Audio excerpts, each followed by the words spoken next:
हाँ, तो देखिए अब हम यहाँ पे ट्राई हाइलाइट पढ़ाने वाले हैं, ठीक? ट्राई हाइलाइट में ज़्यादा कुछ है नहीं, इसमें देखिए इसमें क्या नियम है, नियम बस जान लेते हैं, इसमें कुछ भी नहीं है। देखिए बस छोटा-छोटा इसमें एग्ज़ाम्पल दे दिया गया है और इसका सामान्य सूत्र है। इसमें दे दिया है, इसमें 3 हाइड्रोजन निकाला जा रहा है, ठीक?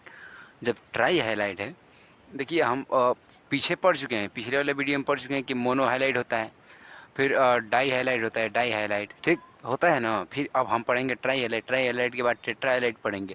तब मोनो में 1 हाइड्रोजन निकाला जा रहा था, डाई में 2 और ट्राई में 3 निकालेंगे, ठीक। तो ट्राई हाइलाइट में इसमें से 3 हाइड्रोजन निकाला जाता है और जब 3 हाइड्रोजन निकाला जाएगा तो उसमें ज़रूर 3 ठे एक्स जोड़ा जाएगा, ठीक। तो इसमें 3 ठे एक्स जोड़ देंगे, ठीक। 3 ठे एक्स जोड़ देंगे। अब इसका देखिए सामान्य सूत्र क्या होता है, ये बताइए। हम हाइलो एल्केन पढ़ रहे हैं, इसका मतलब कि एल्केन का सूत्र लेंगे CnH2n+2 होता है, ठीक। ये हमारा एल्केन का सूत्र है। ये बताइए हमको कितना निकालना है, 3 गो एच निकालना है, 3 गो एच। तो 3 गो एच निकालिए, 2 गो यहाँ से निकाल दीजिए और एक में इसमें से और एक और माइनस कर देंगे तो एक और निकल जाएगा, यानी 3 निकल गया। और जब एच निकल गया तो वहाँ पे 3 गो एक्स भी तो जुड़ेगा, तो यहाँ पे 3 गो एक्स जोड़ दीजिए। इसका मतलब कि सामान्य सूत्र इसका हो जाएगा CnH2n-1 × x3, ठीक। ये देख लीजिए, ऐसे सूत्र निकाला जाता है, ठीक। अब देखिए ये ट्रिक के माध्यम से देख लीजिए, इसमें बस फार्म जुड़ता है, बस यही नियम है, बस सीधा याद रखिए फार्म जुड़ता है। जैसे मान लीजिए कि CH4 होता है, CH4 एग्जाम्पल में ले लीजिए, एग्जाम्पल में CH4 है, ठीक। तो CH4 यहाँ पे 4 गो एच है, तो इसमें से 3 गो निकाल दीजिए तो एगो एच बच जाएगा। और जब 3 गो निकल आए तो 3 गो एक्स भी जुड़ेगा, तो इसका मतलब CH और उसके बाद एक्स बराबर होता है ClF या Br होता है या I होता है, यहाँ पे कुछ भी रख सकते हैं। Cl रख दीजिए तो Cl रख दिए। इसका मतलब कि Cl का मतलब होता है क्लोरो। और उसके बाद यहाँ पे इसमें क्या जोड़ा जाएगा, ये फार्म, तो इसका मतलब कि ये जोड़ दीजिए फार्म, क्लोरो फार्म हो गया, ठीक। बात समझ गए ना, तो ये क्लोरो फार्म हो गया, ठीक। अब देखिए जैसे मान लीजिए सी एच उसके बाद X3 है हमारा, तो अब CH, अब एक्स के बाद Br रखिए, Br उसके बाद 3 है तो 3, यहाँ पे Cl3/3 होगा तो 3 रख दीजिए, तो CH। और ये इसका नाम रखिए, तो Br का मतलब ब्रोमो। उसके बाद इसमें क्या जोड़ेंगे, फार्म, इसका मतलब ये ब्रोमो फार्म का सूत्र हो गया, ठीक। तो ऐसे निकाला जाता है। ट्राई हाइलाइट में कुछ नहीं है। अब हम इस ट्राई हाइलाइट के बाद चलेंगे टेट्रा हाइलाइट में, वो भी ऐसा ही है, छोटा छोटा, वो भी ख़त्म हो जाएगा अभी, ठीक। तो देखिए अब हम चलेंगे टेट्रा हाइलाइट पे, ठीक। टेट्रा हाइलाइट, टेट्रा हाइलाइट, ठीक। ध्यान से देखिएगा, इसमें से इसमें से 4 हाइड्रोजन निकाला जाता है, ठीक। ध्यान से देखिएगा, इसमें से 4 हाइड्रोजन निकाला जाएगा। फिर देखिए इसमें इसमें से जब 4 गो हाइड्रोजन निकाला जाएगा तो 4 गो एक्स भी जोड़ेंगे, तो इसमें 4 एक्स जोड़ा जाता है, 4 एक्स जोड़ा जाता है, ठीक। जोड़ा जाता है। बात समझ गए ना, जोड़ा जाता है। इसका मतलब इसका सामान्य सूत्र देख लीजिए, सामान्य सूत्र क्या हो जाएगा, देखिए सामान्य सूत्र, ये बताइए CnH2n +2, ये हमारा एल्केन का सूत्र होता है। इसमें से 2 हाइड्रोजन निकालिए, लेकिन और 2 को निकालेंगे तब ना 4 होगा, तो इसमें से और 2 को निकाल लीजिए, ठीक। ये बताइए जब हम 4 को हाइड्रोजन निकालिए तो 4 को एक्स भी जोड़ेंगे, इसका मतलब कि इसका सामान्य सूत्र CnH2n -2 × X4 हो जाएगा। इतना, ये हमारा सामान्य सूत्र निकल गया, ठीक। अब देखिए जैसे मान लीजिए हमारा CH4 ये मेथेन का सूत्र होता है इसमें से चारों का चारों एक्स निकाल दीजिए। समझ में आ गया कि नहीं, इसमें चारों का चारों एक्स निकालिए, एच निकाल दीजिए, तो यहाँ पे 4 को एक्स जुड़ जाएगा। इसका मतलब कि ये बताइए, सी और एस की जगह पर रख दीजिए Cl, आप 4 है तो 4, यानी CCl4। इसका मतलब कि देखिए सी का मतलब होता है कार्बन, सी का मतलब होता है कार्बन, और ये Cl 4 गो है तो यहाँ पे लिखेंगे टेट्रा। उसके बाद Cl का मतलब क्लोराइड, कार्बन टेट्रा क्लोराइड। बात समझ में आ रहा है कि नहीं, कार्बन टेट्रा क्लोराइड। देखिए जैसे मान लीजिए CO2 CO3 CO, ऐसे होता है। जैसे देखिए यहाँ पे एगो ऑक्सीजन है तो कार्बन मोनोऑक्साइड, यहाँ पे 2 गो ऑक्सीजन है तो कार्बन डाइऑक्साइड, यहाँ पे 3 गो है तो कार्बन ट्राईऑक्साइड, ठीक। बात समझ में आ रहा है ना, तो ये ऐसे होता है, ठीक। तो वैसे ही यहाँ पे 4 है तो टेट्रा क्लोराइड हो जाएगा, यानी कार्बन टेट्रा क्लोराइड, ठीक। तो ये सब इतना ही था, ये टेट्रा हाइलाइट के ये सब इतने थे एग्जाम्पल है ये इतना। तो इसमें जैसे मान लीजिए CBr4 जोड़ दीजिए, जैसे इसका हो जाएगा carbon tetra carbon tetra bromide, carbon tetra bromide. Bromide, ठीक। ये बस इतना ही है, अब ज़्यादा कुछ है नहीं। अच्छा, अब आप देखिए इधर ध्यान दीजिए। अब हम मोनो हाइलाइट पढ़ चुके हैं, मोनो हाइलाइट पढ़ चुके हैं। मोनो के बाद डाई हाइलाइट पढ़ चुके हैं, डाई हाइलाइट भी पढ़ चुके हैं, ठीक।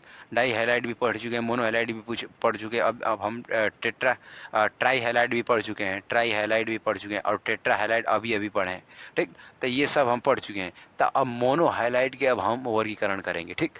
मोनो हाइलाइट के अब हम वर्गीकरण करेंगे। मोनो हाइलाइट को अच्छे तरीके से देखिएगा, ठीक, बहुत अच्छा तरीके से, बहुत घुमाव फिरा वाला ये टॉपिक है, ठीक, ध्यान से। तो अब हम आगे चल रहे हैं, ठीक। अब यहाँ पे हम हेडिंग डालेंगे मोनो हाइलाइट के वर्गीकरण, ठीक। ध्यान से पढ़िएगा, अच्छे से पढ़ाई लिखाई कीजिए, नहीं तो जो ये पढ़ाई लिखाई आप अच्छे से कीजिए। यदि ये पढ़ाई लिखाई आपको बुरा लग रहा है तो पढ़ाई लिखाई आपको बुरे बुरे वक्त में ही काम आएंगे, ठीक। ध्यान से देखिए इधर, ठीक ना।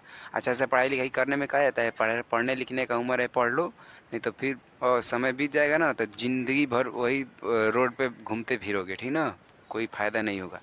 ये अब ध्यान से देखिएगा इधर, मोनो हाइलाइट के वर्गीकरण है, ठीक। मोनो हाइलाइट 3 प्रकार के होते हैं। एक सी सिंगल बॉन्ड एक्स बंध युक्त यौगिक जहाँ कार्बन sp3 संकरित है। सी सिंगल बॉन्ड एक्स बंध युक्त यौगिक जहाँ कार्बन sp2 संकरित है। यहाँ पे सी सिंगल बॉन्ड एक्स बंध युक्त यौगिक जहाँ कार्बन sp संकरित है। ध्यान दीजिए, ठीक।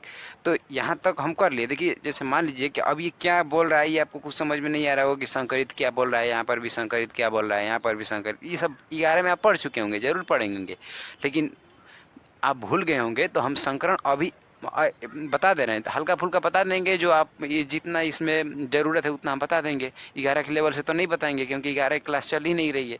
अब देखिए, ये खुद 3 प्रकार के होते हैं, एक एल्किल हैलाइड, एक एरिलिक हैलाइड, एक बेंजिलिक हैलाइड, और एक अब ये जो है ये एरिल है। ये 2 टाइप के होते हैं, एक एरिल हैलाइड और विनाइलिक हैलाइड।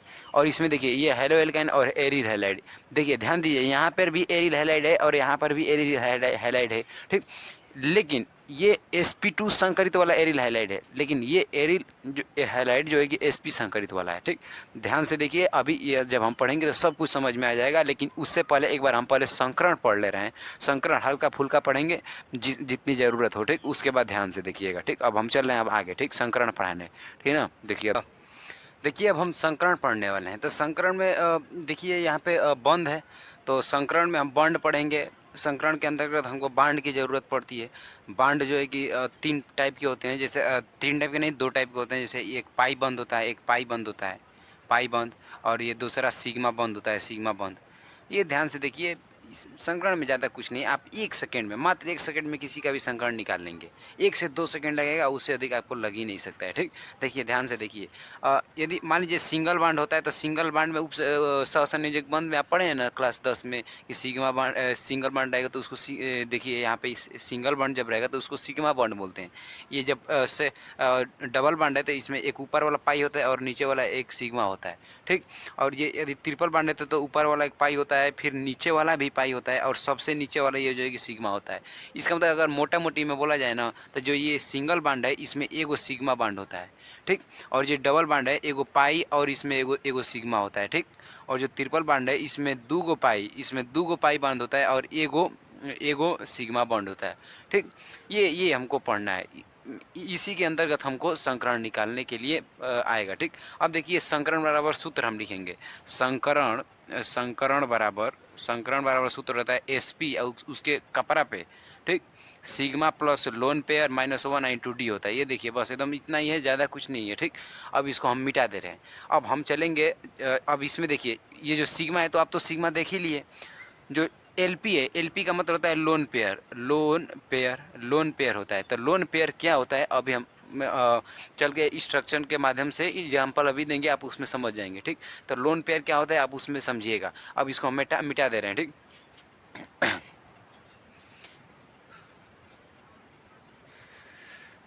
चलिए अब देखिए, जैसे मान लीजिए एग्जांपल ले लीजिए, जैसे मान लीजिए यूरिया का सूत्र ले लीजिए। यूरिया, ठीक। यूरिया का सूत्र होता है NH2CO NH2।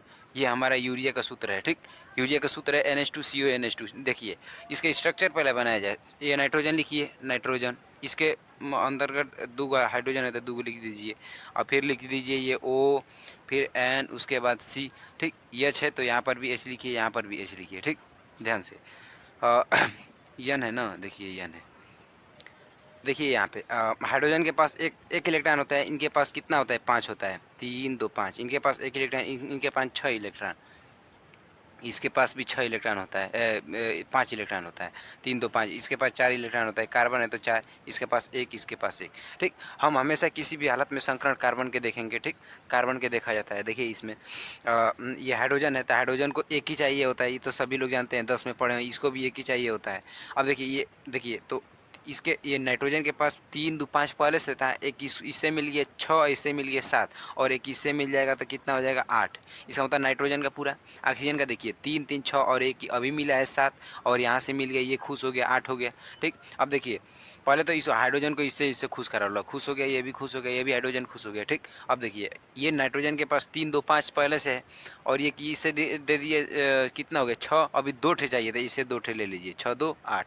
इसका मतलब अगर देखा जाए तो ये जो नाइट्रोजन है, देखिए यहाँ पे यही फिगर हम यहाँ पे बनाते रहे। ठीक, ये नाइट्रोजन है तो नाइट्रोजन लिखिए, ऊपर हाइड्रोजन है तो हाइड्रोजन लिखिए, यहाँ पर भी हाइड्रोजन है तो यहाँ पर भी हाइड्रोजन लिखिए, यहाँ पे ऑक्सीजन है, ऑक्सीजन, फिर यहाँ पे नाइट्रोजन, फिर यहाँ पे कार्बन, यहाँ पे हाइड्रोजन, फिर यहाँ पे हाइड्रोजन। देखिए यदि नाइट्रोजन और हाइड्रोजन आपस में एक एक का साझेदारी किए तो एक बांड लगाएंगे, इस ये भी एक एक का साझेदारी किया था एक बांड, ये भी एक एक का लेन देन किया है तो एगो बांड, यहाँ पे एक एक का लेन देन हुआ है तो एगो बांड, लेकिन नाइट्रोजन कार्बन से दो को लिया है तो इसलिए यहाँ पे डबल बांड लगाया जाएगा। ठीक, ध्यान दीजिएगा। और कार्बन हाइड्रोजन से एक लिया है तो एक बांड, इसे भी एक लिया है तो एगो बांड।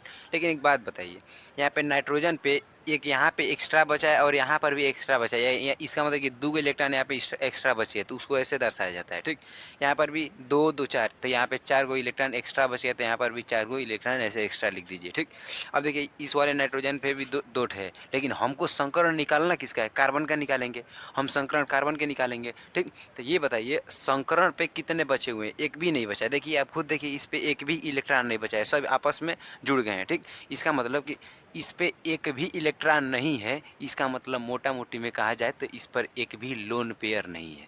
ठीक, यही लोन पेयर होता है। यदि इस पे लोन पेयर देखा जाए तो 2 ठे 1 2, इस पे लोन पेयर देखा जाए तो 2 2 4 4 ठे है, इस पे लोन पेयर देखा जाए, इस पे लोन पेयर तो 2 ठे, लेकिन इस पे लोन पेयर हमारा 0 है, और हमेशा कार्बन पे देखा जाता है। ठीक, हम हमेशा कार्बन पे लोन पेयर देखेंगे। अब देखिए इसको हम मिटा दे रहे हैं। ठीक, चलिए अब NH2CONH2 में हम कार्बन का संकरण निकालेंगे। संकरण का सूत्र होता है Sp कपड़ा पे loan sigma plus lone pair minus 1 × D, ये हमारा सूत्र होता है। ठीक, अब देखिए Sp ऊपर, अब देखिए कार्बन में एगो ये सिग्मा हो जाएगा, क्यों सिग्मा बॉन्ड हो जाएगा ना, क्योंकि सिंगल बॉन्ड है तो सिग्मा बॉन्ड, यहाँ पर भी सिंगल बांड है तो सिग्मा बांड, लेकिन ये कार्बन से डबल बांड जुड़ा था, डबल बांड में एगो सिग्मा होता है और एगो पाई होता है। इसका मतलब कि यदि यहाँ पे देखा जाए, यहाँ पे देखिए, यदि यहाँ पे देखा जाए, ये मिटा दीजिए ये। ठीक, देखिए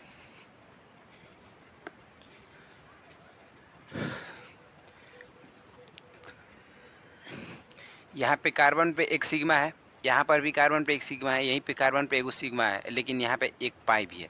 यदि सिग्मा की संख्या देखा जाता है 1 2 3, यानी सिग्मा की संख्या कितनी है 3 ठे। ठीक, कार्बन पे। ठीक, अभी आप खुद देख रहे हैं इस पे लोन पेयर की संख्या एक भी नहीं है, तो यहाँ पे लोन पेयर कितना हो जाएगा, 0 हो जाएगा। लोन पेयर की संख्या एक भी नहीं है। और पाई बंद कितना है, पाई 1 है, पाई एगो बस पाई है। इसका मतलब यदि कार्बन का हम संकरण निकालेंगे तो संकरण बराबर ये Sp उसके सिर पे plus sigma plus Lp minus 1 × D होता है। ठीक, अब देखिए Sp सिग्मा का मान कितना है 3, तो लिखिए 3 प्लस लोन पेयर का मान 0, तो 0 लिखिए। ठीक, ये 3 है 3, फिर माइनस 1 है, 1 और D है तो D लिख दीजिए, D का कुछ मान नहीं है तो 0 लिख दीजिए। अब देखिए Sp उसके ऊपर 3 प्लस 0 का मतलब 3 माइनस 1 × D, इसका मतलब सीधा सीधा निकाला जाता है Sp 3 में से 1 निकाला जाए, 3 में से 1 निकाला जाए तो 2 बचेगा, और D का मान ऊपर 0 है तो इसका मतलब उसका मान 1 होगा, उससे कोई लेन देन नहीं है। ठीक, Sp2, इसका मतलब ये हो कि यहाँ पे संकरण जो है Sp2 है, Sp2 संकरण है, Sp2 संकरण निकालने आपको आ गया ना। देखिए एक और एग्जाम्पल दे दे रहे हैं, आप उससे समझ लीजिए। ठीक,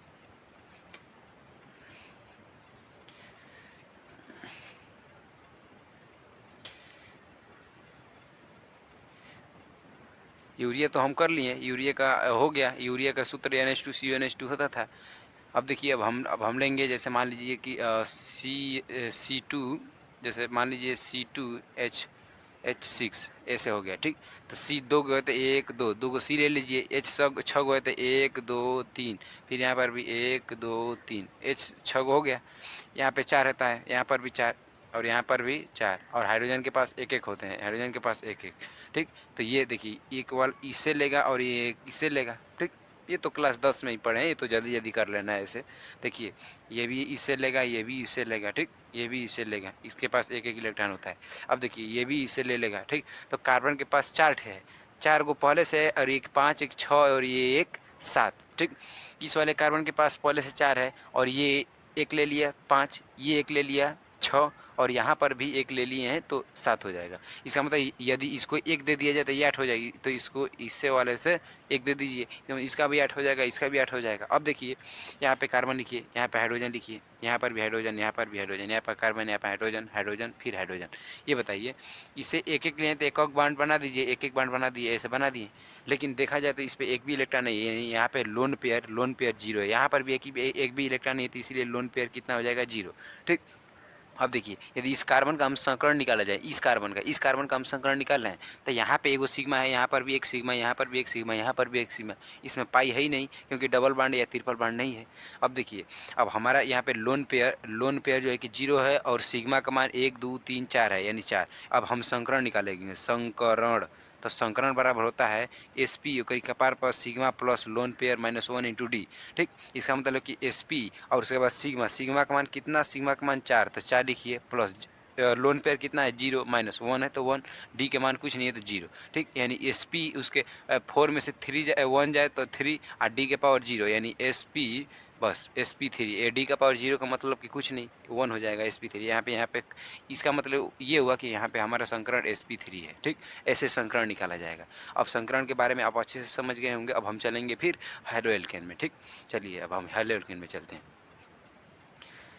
ठीक। समझ में आ गया ना। अब हम चलेंगे मोनोहाइड्राइड के हम वर्गीकरण अभी पढ़े थे, उसमें ये था sp3 युक्त कार्बन परमाणु, फिर sp2 युक्त कार्बन परमाणु, फिर sp युक्त कार्बन परमाणु, ठीक। तो उसके जो sp3 युक्त कार्बन परमाणु था वो 3 टाइप के थे। अभी हम alkyl halide, allylic halide, benzylic halide अभी हम पीछे देखा चुके हैं, ठीक। तो अब वही हम पढ़ेंगे। हम बस संकरण के लिए थोड़ा सा ब्रेक लिए थे, संकरण आपको आ गया होगा तो अच्छी बात है, नहीं आया तो आप कमेंट कीजिए, ठीक, कमेंट कर दीजिए। अब देखिए एल्किल हैलाइड देखिए, तो एल्किल हैलाइड में क्या होता है, इसमें ये सबसे आसान होता है एल्किल हैलाइड सबसे, बस इसमें 1 डिग्री 2 डिग्री और 3 डिग्री होता है। और 1 डिग्री को बोलते हैं प्राथमिक प्राथमिक प्राथमिक और 2 डिग्री को बोलेंगे द्वितीयक द्वितीयक और 3 डिग्री को बोलेंगे तृतीयक तृतीयक।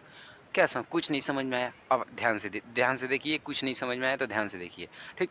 अब देखिए जैसे मान लीजिए CH3 single bond CH2 single bond CH3, ये है। मान लीजिए यहाँ पे कोई क्लोरीन जुड़ा है, जैसे यहाँ पे कोई X जुड़ा है, X यहाँ पे मान लीजिए X, और X की जगह पे हम मान लीजिए Cl ले लिए हैं क्लोरीन, ठीक। बात समझ में आ रहा है ना? अब देखिए ये जो X है, X जिस कार्बन से जुड़ा है, X जिस कार्बन से जुड़ा है, ये किस कार्बन से जुड़ा है, तो इसका मतलब कि इधर भी एक कार्बन से जुड़ा है और इधर भी एक कार्बन से जुड़ा है। इसका मतलब एक इधर और एक इधर, यानी 1 1 2, यानी ये 2 कार्बन से जुड़ा है। इसीलिए यदि यह देखा जाए तो ये 2 डिग्री है, यानी ये द्वितीयक है। बस कुछ नहीं, इतना ही है। अब देखिए एक और एग्जाम्पल ले रहे हैं, ये पहला एग्जाम्पल था, दूसरा देख लीजिए। CH3 single bond CH2 single bond X पर लिख लीजिए कोई कुछ भी, जैसे मान लीजिए कि Cl फिर लिख लीजिए, नहीं तो इस बार Br लिख दीजिए, है तो X ही ना। तो X जिस कार्बन से जुड़ा है, ये किस और कितने कार्बन से जुड़ा है, बस एक ही कार्बन से। इसका मतलब ये 1 डिग्री है, ये 1 डिग्री 3 डिग्री देख लिया जाए तो CH3 single bond CH3 single bond CH3 फिर सिंगल बॉन्ड X ये पर फिर रख लीजिए, मान लीजिए कि ये फ्लोरो रख दिए, ठीक, फ्लोरो रख दिए। अब बताइए ये जो X जिस कार्बन से जुड़ा है, ये इधर भी एगो कार्बन से जुड़ा है, इधर भी एगो कार्बन से जुड़ा है और इधर भी एगो कार्बन से, यानी 3 गो कार्बन से जुड़ा है। इसीलिए यहाँ पे ये जो देखा जाता है ये 3 डिग्री है, ठीक। बात समझ में आ गई ना? अब हम थोड़ा एग्जाम्पल दे रहे हैं, आप उसको अच्छे से समझिएगा, ठीक। CH2 सिंगल बॉन्ड CH3, अब अच्छे से देखिए, ठीक। यहाँ पे हम x से जोड़ दिए, फिर ये पहला एग्जाम्पल है। दूसरा एग्जाम्पल देखिए, CH3 सिंगल बॉन्ड CH2, ठीक, single bond CH2 single bond CH3, ठीक। यहाँ पे हम जोड़ दिए x से, ठीक। तो तीन एक चार, तीन एक चार, ठीक, इतना हो गया। तीसरा एग्जाम्पल देख लीजिए, CH3 single bond C, single bond CH3, single bond CH2, single bond CH3,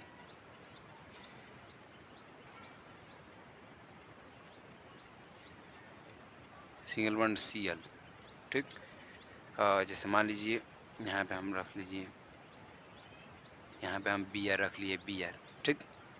अब देखिए, अब इधर देखिए, आप अब इधर देखिए, हम तीन ठे यहाँ पे एग्जांपल दे चुके हैं। देखिए यहाँ पे देखिए, ये जो बी आर है, बी आर का मतलब एक्स, एक्स किस कार्बन से जुड़ा है, इस वाले कार्बन से। अब आप खुद देख के बताइए कि ये कार्बन और किस कार्बन से जुड़ा है, यानी बस एक एक इसी वाले कार्बन से जुड़ा है। ये थोड़ी है कि ये इससे भी जुड़ा है, नहीं जुड़ा है, ये बस इससे जुड़ा है, ये वाला नहीं इससे जुड़ा है, ठीक। आप ध्यान से देखिए, ये जो कार्बन है इसी वाले कार्बन से जुड़ा है, ये कार्बन इस कार्बन से नहीं जुड़ा है, ये कार्बन इसी कार्बन से जुड़ा है, ये वाला इस कार्बन से जुड़ा है, ठीक। इसका मतलब ये कार्बन एक्स जिस कार्बन से जुड़ता है, वो कार्बन जितने कार्बन से जुड़े रहते हैं वो उतना ही डिग्री होता है। जैसे मान लीजिए ये जो एक्स है इस कार्बन से जुड़ा है, तो ये कार्बन एक ही कार्बन से जुड़ा है, तो इसीलिए यहाँ पे 1 डिग्री हो रहा है, ठीक। यहाँ पे देखिए, ये जो एक्स है, ये जो एक्स है जिस कार्बन से जुड़ा है, ये एक इधर भी जुड़ा है और एक इधर भी जुड़ा है। इसका मतलब कि एक डिग्री इधर, एक डिग्री इधर, इसका मतलब ये हुआ कि 2 डिग्री, ये यहाँ पे 2 डिग्री हो रहा है, ठीक। अब यहाँ पे देखिए, ये जो एक्स, ये वाला जो एक्स है जिस कार्बन से जुड़ा है, इधर भी जुड़ा है, फिर इधर भी जुड़ गया, फिर इधर भी जुड़ गया, इसका मतलब कि 1 2 3, इसका मतलब कि यहाँ पे 3 डिग्री हो रहा है, ठीक। ये तीन ठे कार्बन से जुड़ा है, तो यहाँ पे 3 डिग्री हो जाएगा, ठीक। अब देखिए हम मिटा दे रहे हैं, अब आगे चलेंगे, ठीक।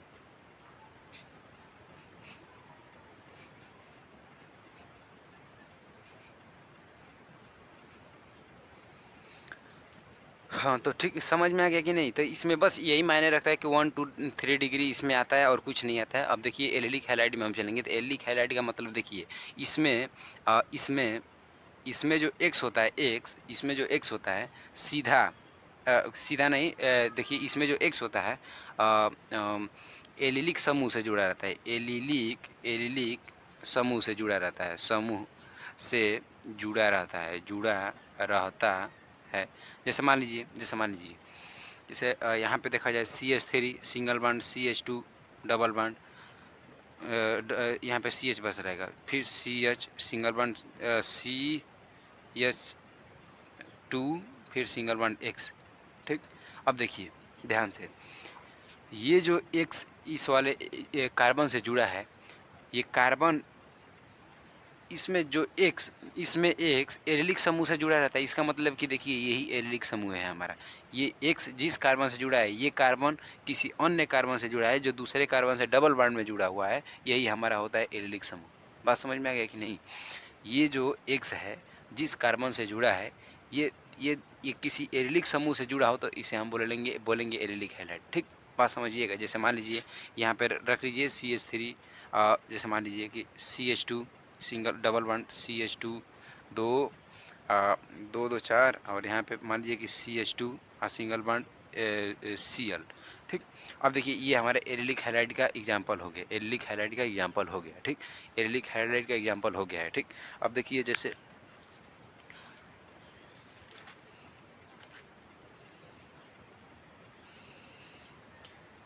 ठीक, अब देखिए यहाँ पे देखिए हम पढ़ रहे हैं sp3 युक्त कार्बन परमाणु, sp3 युक्त कार्बन परमाणु पढ़ रहे हैं, तो यहाँ पे देखिए तो sp3 हो रहा है कि नहीं। तो ये एक्स जिस कार्बन से जुड़ा है, ये sp3 कार्बन परमाणु जरूर होगा। जैसे देख लीजिए यहाँ पे H2 है, तो ये बाहर कर लीजिए, यहाँ पर भी एक H कर लीजिए और यहाँ पर भी एक H कर लीजिए, ठीक। अब देखिए इसमें एगो सिग्मा, यहाँ पर भी एगो सिग्मा, यहाँ पर भी एगो सिग्मा, यहाँ पर भी एगो सिग्मा, इसका मतलब इसका संकरण निकालिए। तो संकरण बराबर अभी हम पढ़े हैं sp, उसके कपारा पे सिग्मा प्लस लोन पेयर, उसके बाद -1 इंटू डी, ठीक। ये है, ठीक। यानी sp उसके ऊपर सिग्मा कितना है, 1 2 3 4, यानी 4 रखिए, फिर प्लस लोन पेयर एक भी नहीं है तो 0 -1, ठीक। इसका मतलब sp, आप 4 में से 3 जा 4 में से 1 जा 3, यानी sp3। देखिए यहाँ पे sp3 हो रहा है कि नहीं, यहाँ पे क्या हो रहा है, sp3 हो रहा है, ठीक। इसका मतलब इतना तो नियम हमारा फॉलो कर गया। अब हम इसका नामकरण करेंगे, ठीक। नामकरण कीजिए। नामकरण दो टाइप से कर सकते हैं, एक तो सामान्य नाम, एक IUPAC नाम, IUPAC नेम, IUPAC नाम करेंगे, ठीक। तो सामान्य नाम देखिए क्या हो जाएगा, ठीक।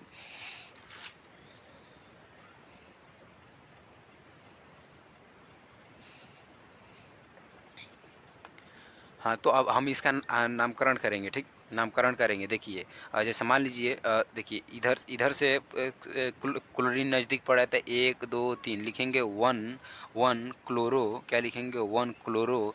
एक एक नंबर पे जब क्लोरीन है, देखिए ये सब मिटा दीजिए, ये सब मिटा दीजिए, नहीं तो ये सब ये हो गया इसी में। देखिए यहाँ पे क्लोरीन है एक नंबर पे तो लिखेंगे 1 क्लोरो, और मेथ एथ प्रोप यानी लिखेंगे प्रोप, ठीक। और ये जो डबल बांड है तो डबल बांड का मतलब इन होता है, यानी इसी में जोड़ देंगे प्रोपीन, प्रोप धन इन बराबर प्रोपीन, यानी 1 क्लोरो प्रोपीन, ठीक। इतना हो गया। अब इसको हम मिटा दे रहे हैं, ठीक। ध्यान से मिटा दे रहे हैं।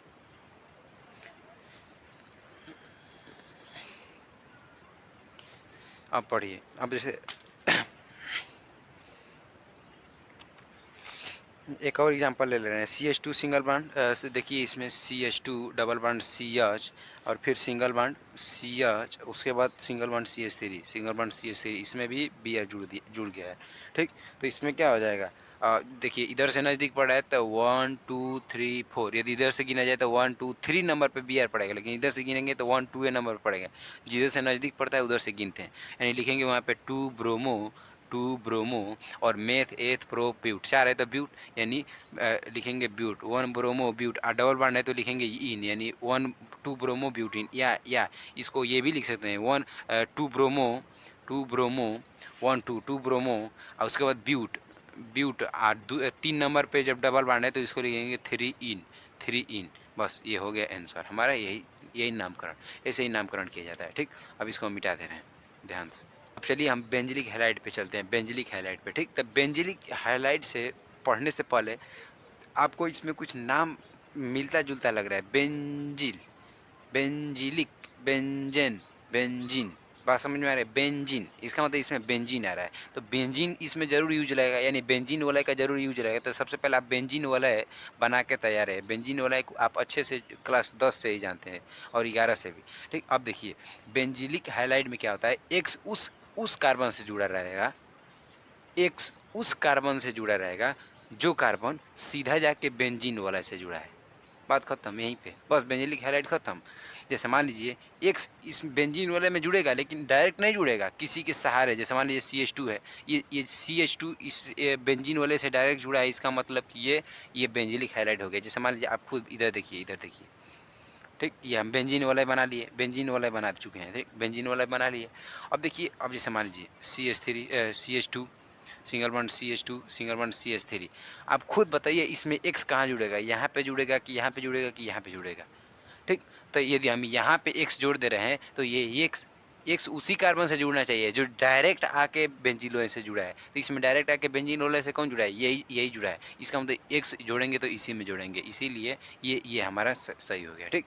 उसे मैंने यही इसका परिभाषा है कि एक्स यानी हाइलोजन परमाणु उसी कार्बन से जुड़ता है जो डायरेक्ट आके बेंजीन वाले से जुड़ता है, ठीक। बस इतना ही है बेंजिलिक हैलाइड में। अब देखिए इसका एग्जांपल देख लीजिए, जैसे मान लीजिए ऐसे ही हो गया, ठीक। ये बेंजिल ये हो गया, इसमें यहाँ से मान लीजिए यहाँ से जोड़ दीजिए, जैसे मान लीजिए यहाँ पे जोड़ दीजिए CH3 सिंगल बॉन्ड, यहाँ पे देखिए 2 कर लीजिए और यहाँ पे Cl कर लीजिए, ठीक ना। तो ये इसका एग्जांपल हो गया, ये बेंजीन वाला से देखिए डायरेक्ट कार्बन जुड़ा है और इसका ये क्लोरीन इससे आके जुड़ गया, ठीक। तो ये इसका एग्जांपल हो गया। अब हम आगे चलते हैं, ठीक। चलिए देखिए, तो इसका मतलब कि sp3 युक्त कार्बन युक्त परमाणु ये खत्म हो गया, sp3 युक्त कार्बन परमाणु खत्म हो गया, जिसमें एल्किल हैलाइड थे, एरिलिक हैलाइड थे और बेंजिलिक हैलाइड थे। एल्किल हैलाइड में 1 डिग्री 2 डिग्री 3 डिग्री रहता था, ठीक। उसके बाद इसमें एरिलिक हैलाइड है, एरिलिक हैलाइड के बाद बेंजिलिक हैलाइड। हम पढ़ लिए एरिलिक हैलाइड में क्या, एक उसी कार्बन से जुड़ेगा जो कार्बन सीधा जाके किसी कार्बन से जुड़ा है और वो कार्बन किसी डबल बॉन्ड से किसी अन्य कार्बन से जुड़ा है। इसका मतलब कि सीधा मोटा मोटी में ये बोला जाए कि एक्स उस कार्बन से जुड़ता है जो कार्बन एलिलिक समूह से जुड़ा रहता है, ठीक। अब देखिए जैसे मान लीजिए बेंजिलिक हैलाइड में तो एक्स उस कार्बन से जुड़ेगा जो कार्बन सीधा डायरेक्ट जाकर यानी सीधा जाके बेंजीन वाला से जुड़ा हुआ है, ये हमारा बेंजिलिक हैलाइड का एग्जाम्पल हो जाएगा, ठीक। अब इसको हम मिटा दे रहे हैं, ठीक, मिटा दे रहे हैं, ठीक। अब देखिए यहाँ पे 2 युक्त कार्बन परमाणु, इसमें क्या आता था, इसमें आएगा aryl aryl halide, aryl halide. और दूसरा आएगा, क्या आएगा, vinylic, vinylic halide, halide, halide. बात समझ में आ रहा है कि नहीं? ठीक, ध्यान से देखिए, बहुत इंपॉर्टेंट ये चैप्टर है। ठीक, बोर्ड की लेवल से बहुत ज़्यादा आता है, बोर्ड के बाहर से, बोर्ड के ऊपर लेवल में भी बहुत आएंगे। यदि आप आईआईटी जेई नीट का तैयारी करें तो उसमें भी बहुत ये काम में आता है। ठीक, देखिए एरिल हैलाइड है, एरिल हैलाइड। ठीक, एरिल हैलाइड, एरिल हैलाइड। ठीक, अब देखिए ये विनाइलिक हैलाइड है। ठीक, अब देखिए एरिल हैलाइड में क्या होता है ये बताइए। हम अभी बेंजिलिक हैलाइड में पढ़ के अभी अभी अभी हम पीछे से आए हैं कि एक्स किसी कार्बन से जुड़ेगा। इसका मतलब डायरेक्ट किसी वलय से नहीं जुड़ा है। जैसे मान लीजिए बेंजिल वाला है, बेंजिल वाला है। ठीक, बेंजीन वाला है। अब एक्स जो है कि किसी डायरेक्ट इसमें एक्स नहीं जुड़ा है, ये पहले किसी कार्बन से जुड़ेगा, पहले किसी कार्बन से जुड़ेगा, तब ये बेंजिलिक हैलाइड बन रहा था। लेकिन इसमें एक्स डायरेक्ट आके जुड़ेगा, इसमें एक्स डायरेक्ट आके जुड़ेगा। इसमें एक्स जोड़िए, हाँ लीजिए, इसमें एक्स हम जोड़ दिए। इसका मतलब ये बताइए एरिल, एरिल से आप कुछ नाम कुछ समझ में आ रहा है? एरिल, एरिल ये बताइए, अगर कपड़ा वपड़ा गंदा हो जाए, अगर कपड़ा वपड़ा गंदा हो जाता है तो उसको साफ़ करने के लिए डायरेक्ट सरफ के पास ले जाते हैं कि बस ऐसे सरफ दिखा देते हैं तो साफ़ हो जाता है? ऐसा तो होगा नहीं कभी। तो इसीलिए मान लीजिए एक सरफ होता है, क्या, Ariel, Ariel, Ariel, Ariel, Ariel से कुछ नाम आ रहा है कि नहीं? एरियल। ये समझो, मान लीजिए कि सरफ को हम ले जाके उसमें एकदम डायरेक्ट मिलवा दें, यदि कपड़ा को सरफ से डायरेक्ट टचिंग मिला दें तो वो हमारा एरियल सरफ से ये साफ़ हो जाएगा। इसीलिए मान लीजिए कि एरिल है यानी एरियल, एरिल यानी एरियल। इसका मतलब है कि ये बेंजीन वाले से दूसरे के सारे नहीं, ये डायरेक्ट इसमें एक आके जुड़ेगा। ठीक, बात समझ में है कि नहीं? इसका मतलब साफ साफ यदि देखा जाए मोटा मोटी में, तो एक्स यदि डायरेक्ट बेंजीन वाले से जुड़ जाए तो उसे बोला जाता है एरिल हैलाइड। जब एक्स डायरेक्ट एरिल हैलाइड से जुड़ जाता है तो उसे जब एक्स डायरेक्ट बेंजीन वाले से जुड़ जाए तो उसे एरिल हैलाइड बोला जाता है। ठीक, देखिए, अब देखिए अब हम यहाँ पे विनाइलिक हैलाइड पढ़ने वाले हैं। ठीक, तो हम sp2 युक्त कार्बन परमाणु में एरिल हैलाइड हम पढ़ चुके हैं। एरिल हैलाइड में अभी हम क्या पढ़े हैं? एक्स डायरेक्ट बेंजील वलय से जुड़ेगा, लेकिन इसमें हमें विनाइलिक हैलाइड में हम क्या पढ़ेंगे? अब देखिए विनाइलिक हैलाइड में, और हम ये तो पढ़ लिए, एरिल हैलाइड तो पढ़ लिए, लेकिन अब हम पढ़ेंगे विनाइलिक हैलाइड में। यही बस इसमें यही नियम है कि जो एक्स है, एक्स उस कार्बन से जुड़ेगा, एक्स उस कार्बन से जुड़ेगा, उस कार्बन से जुड़ेगा। ठीक, जुड़ेगा जो कार्बन, जो कार्बन किसी किसी कार्बन से, किसी कार्बन से डबल बॉन्ड से जुड़ा हुआ है, से जुड़ा हुआ है। ठीक, बात समझ में आ रही है ना? यानी एक्स उस कार्बन से जुड़ेगा जो कार्बन किसी अन्य कार्बन से, ठीक, किसी अन्य कार्बन से डबल बॉन्ड से जुड़ा हो। जैसे मान लीजिए एक्स एक्स उसी कार्बन से जुड़ेगा, उसी कार्बन से जो ठीक है, एक्स उसी कार्बन से जुड़ जो किसी अन्य कार्बन से, देखिए ये उसी कार्बन से जुड़ा है जो किसी अन्य कार्बन से डबल बॉन्ड में जुड़ा है। बात समझ में आ रहा है कि नहीं? तो इसे हम बोलेंगे विनाइलिक हैलाइड। लेकिन अभी हम पीछे पढ़े हैं एलिलिक हैलाइड। एलिलिक हैलाइड में क्या क्या पढ़े हैं? CH2 single bond, CH3 single bond, CH2 double bond, CH और सिंगल बॉन्ड एक्स। ठीक, अभी भी ये गलत है। देखिए CH2 और सिंगल बॉन्ड एक्स। अब देखिए इसमें अंतर देखिए, ये एक्स उस कार्बन से जुड़ा है, ये कार्बन डायरेक्ट डबल बॉन्ड से किसी अन्य कार्बन से जुड़ा है। लेकिन ये जो एक्स है किसी अन्य कार्बन से जुड़ा है, ये उस कार्बन से जुड़ा है जो किसी अन्य कार्बन से डबल बॉन्ड में जुड़ा हो। बात समझ में आ रहा है कि नहीं? तो यहाँ पे बहुत बड़ा अंतर है। यहाँ पे आप बहुत जल्दी से कंफ्यूजिंग होंगे। देखिए ये हमारा एलिलिक हैलाइड का उदाहरण है और ये जो है हमारा विनाइलिक हैलाइड का उदाहरण है। ठीक, आप खुद पहचानिए। जैसे मान लीजिए कि CH3 single bond, CH2 double bond, यहाँ पे डबल बॉन्ड यहाँ पे रहेगा। ठीक, CH क्या हो जाएगा? जैसे मान लीजिए सिंगल बॉन्ड, फिर यहाँ पे ये एक्स हो गया, एक्स। ठीक, इतना हो गया। इसमें और जोड़िए CH3। ठीक, 2, इतना हो गया। ये हमारा पहला एग्जांपल हो गया। दूसरा एग्जांपल हो जाएगा CH3 single bond, CH2 double bond. ठीक, double bond, CH single bond x. ठीक, अब आप खुद देख के बताइए कि इसमें कौन सा अच्छा, आप अभी बताइए कि इसमें कौन सा विनाइलिक है और कौन एलिलिक है। विनाइलिक कौन है और कौन एलिलिक है। एलिलिक विनाइलिक कौन है और एलिलिक कौन है। लेकिन देखिए, ये एक्स किसी कार्बन से जुड़ा है और ये कार्बन डायरेक्ट डबल बॉन्ड में जुड़ गया है किसी अन्य कार्बन से। इसका मतलब कि यहाँ पे कन्फर्म है कि विनाइलिक हैलाइड है। ये भी विनाइलिक हैलाइड का एग्जांपल हो गया। यहाँ पे देखिए, एक्स किसी कार्बन से जुड़ा है, ये भी डायरेक्ट किसी कार्बन से डबल बॉन्ड से जुड़ा है। इसका मतलब ये भी विनाइलिक हैलाइड का ही उदाहरण है। ठीक, अब देखिए, विनाइलिक हैलाइड हम पढ़ने के बाद हम एलिलिक हैलाइड का भी उदाहरण दे रहे हैं। जैसे मान लीजिए कि CH3 single bond CH single bond, यहाँ पे डबल बॉन्ड कर लीजिए। फिर CH single bond CH2 single bond X। ठीक, 2 1 3 1 4 और 2 1 3 1 4, ये भी हो गया पूर्ण। अब देखिए, ये X जिस कार्बन से जुड़ा है, ये खुद किसी कार्बन से जुड़ा है जो खुद ये डबल बॉन्ड से किसी अन्य कार्बन से जुड़ा हो। इसका मतलब ये हुआ कि यहाँ एक्स और डबल बॉन्ड के बीच में दो कार्बन है, तो ये हो जाएगा एलिलिक। लेकिन यहाँ पे एक्स और डबल बॉन्ड के बीच में एक ही कार्बन है, तो इसीलिए यहाँ पे हो जाएगा क्या, विनाइलिक। ठीक, इसमें बहुत बड़ा कन्फ्यूजन, इसको अच्छे से ध्यान दीजिए। ठीक, यानी एलिलिक जब रहेगा तो दो कार्बन रहेगा, एक्स और डबल बॉन्ड के बीच में दो कार्बन। जब भी एलिलिक रहेगा तो डबल बॉन्ड और एक्स के बीच में दो कार्बन। लेकिन जब भी विनाइलिक आएगा तो एक्स और डबल बॉन्ड के बीच में एक कार्बन। ठीक, बात समझ में आ रहा है कि नहीं। बस खत्म। अब हम जो एसपी एसपी युक्त कार्बन परमाणु, जो एसपी संकरित युक्त कार्बन परमाणु जो है, अब हम अगले वीडियो में पढ़ेंगे, अगले वीडियो के पार्ट में पढ़ेंगे। ये वीडियो पार्ट 3 है। ठीक, अब दीजिएगा। ठीक, अगर अच्छे समझ में आएगा तो सब्सक्राइब कीजिए, कमेंट कीजिए, लाइक कीजिए। ठीक।